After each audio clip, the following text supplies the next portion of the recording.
오늘 이 시간에는 정류일관에 대해서 말씀드리겠습니다. 정류일관이라는 것은 나 자신이 오행 중에 정의 입장에 있고 상대방 배우자는 유의 입장에 서게 된다는 것입니다. 즉 나는 결혼을 하면 유의 오행을 가진 사람을 만날 가능성이 있다는 것입니다. 그리고 이런 것은 태어나기 이전에 이미 운명으로 정해진 상태이기 때문에 쉽게 벗어나기는 어려울 것입니다.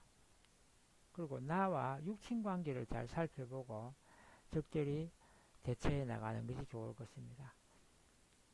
내가 정화의 입장이기 때문에 나와 같은 오행과 음양이 같은 입장에 있는 것이 비견이고, 음양이 조금 다른 것은 병화와 사화와 같이 급제가 될 것입니다.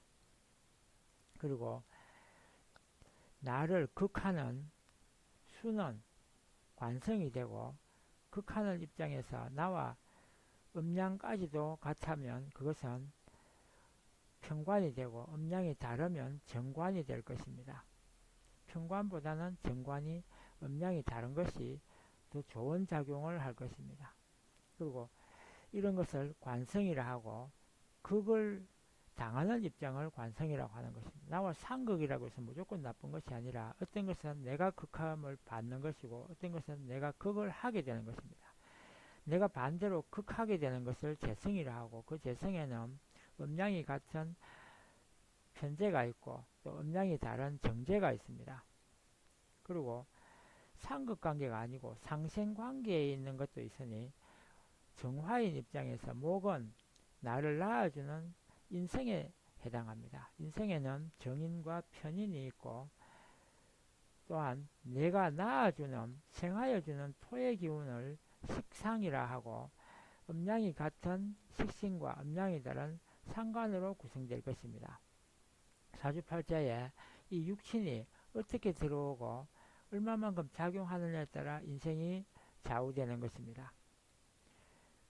그래서 육친은 중요한 것입니다. 그러면 실례로 일간이 정유이기 때문에 배우자 궁이 유금에 들어 있습니다.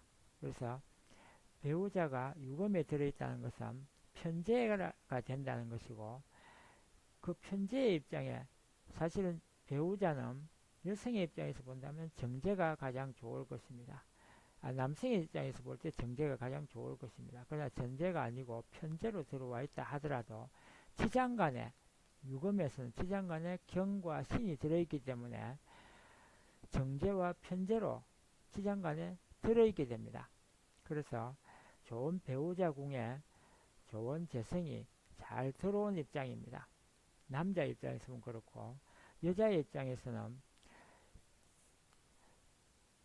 자기의 배우자 자리에 난데없는 시어머니가 들어오는 형상이기 때문에 고부 관계가 썩 좋지는 않을 것입니다. 심지어 시어머니도 아닌데, 친시어머니가 아니면서 시어머니 노릇을 하는 사람이 나타나서 신경 쓰이게 하고, 특히 배우자 자리에 들어오게 된다면 여러 가지로 심기가 불편해질 가능성이 있습니다. 그러나 배우자의 입장에서 그것을 때로는 용납하지 않을 수 없고 또 참아야 될 경우도 많을 것입니다. 그래서 이러한 관계를 나의 사주팔자의 입장이지 상대방이 아니기 때문에 내 탓을 스스로 하고, 내가 그것을 통해서 그 환경을 통하여 나의 인격을 쌓고 내가 삶의 목적을 찾는 것이 중요한 것이지 편하게 살다가 죽는 것이 목적이 아닌 것입니다.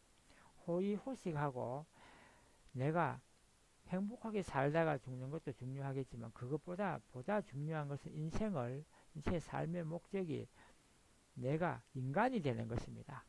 인간다운 인간, 성숙한 인간이 되는 것이 중요합니다.